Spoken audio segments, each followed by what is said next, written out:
আমাদের সাবেক কমিশনার বলেন তো কি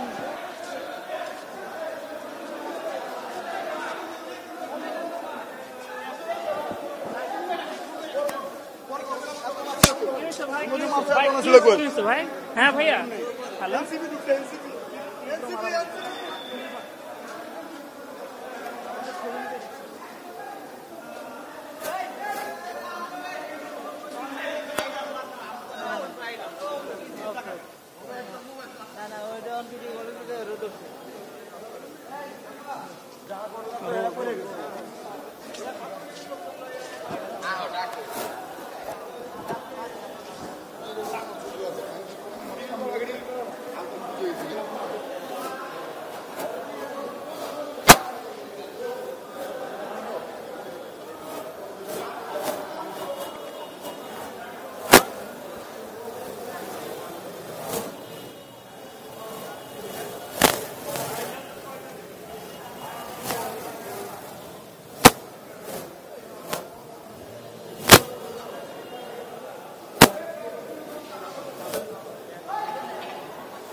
Design, elegance, beauty.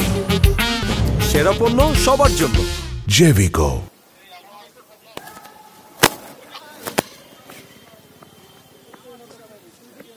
উনি কে, আপনি কে? মনির মনির ভাই, মনির ভাই আপনি নামাজ পড়ে বাইরেছি ভাই, বাসায় যাবো। না আমি ওই যে আমি লিটন ভাই এই জায়গায় আইছি, আমার হলো ওই যে এই এলাকার শুধু আমি মসজিদে নামাজ পড়ে বাইরেছি। জি জি নিয়ে যাওয়া হচ্ছে মূলত এই মুহূর্তে। আমরা দেখছি নগর ভবন ঘিরে যে উত্তেজনাকর পরিস্থিতি তৈরি হয়েছে, এরই মধ্যে একজনকে নিয়ে যাওয়া হচ্ছে। তিনি স্বীকার করেছেন যে তিনি যে ঢাকা দক্ষিণ সিটি কর্পোরেশনের যে আন্দোলন চলছে তার সাথে সম্পৃক্ত এবং ইশরাক সমর্থক। আপনারা যদি জানাই, আপনারা যদি আরেকটু জানার চেষ্টা করি যে উনি ঠিক কি কারণে গ্রেপ্তার হয়েছেন। আমরা চাকরিটা কোন আমি তো নামাজ পড়ে বাইরেছি মসজিদে। না না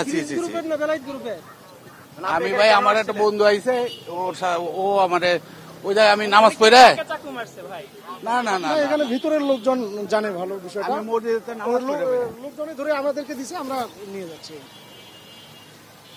পুলিশ বলছে যে আসলে যে নগর ভবন ঘিরে যে দীর্ঘদিন আন্দোলন চলছে, আন্দোলনের পরিস্থিতিতে আজকে কিন্তু নিজেদের মধ্যে বিশৃঙ্খল পরিস্থিতি সৃষ্টি হয়। আর তারই পরিপ্রেক্ষিতে যে তীব্র যে পরিস্থিতি তৈরি হয়েছিল, অনাকাঙ্ক্ষিত পরিস্থিতি তৈরি হয়েছিল, তারা বলছেন যে তিনি এই পরিস্থিতির সাথে জড়িত। যদি জানিয়ে রাখি, নগর ভবন ঘিরে যে ইশরাক সমর্থকদের যে আন্দোলন, তা এখন কয়েক ভাগে বিভক্ত হয়ে আন্দোলন চলমান রয়েছে। অর্থাৎ তারা নিজেদের মধ্যে অনেক ক্ষেত্রে মারামারিতে জড়ানোর ঘটনা ঘটছে। আমরা দেখছি যে নগর ভবনে যেমনি আজকে দীর্ঘদিন আন্দোলন চলছে, সমর্থকদের সংখ্যা যেমনি ভাবে কমেছে, একই সঙ্গে আমরা দেখেছি যে ঠিক অল্প কিছু সংখ্যক আন্দোলনকারী এখন রয়েছেন বলে আমরা দেখেছি। একই সঙ্গে উপরে আমরা দেখেছি বিভিন্ন জায়গায় অর্থাৎ একাধিক স্থানে তারা আন্দোলন করছেন।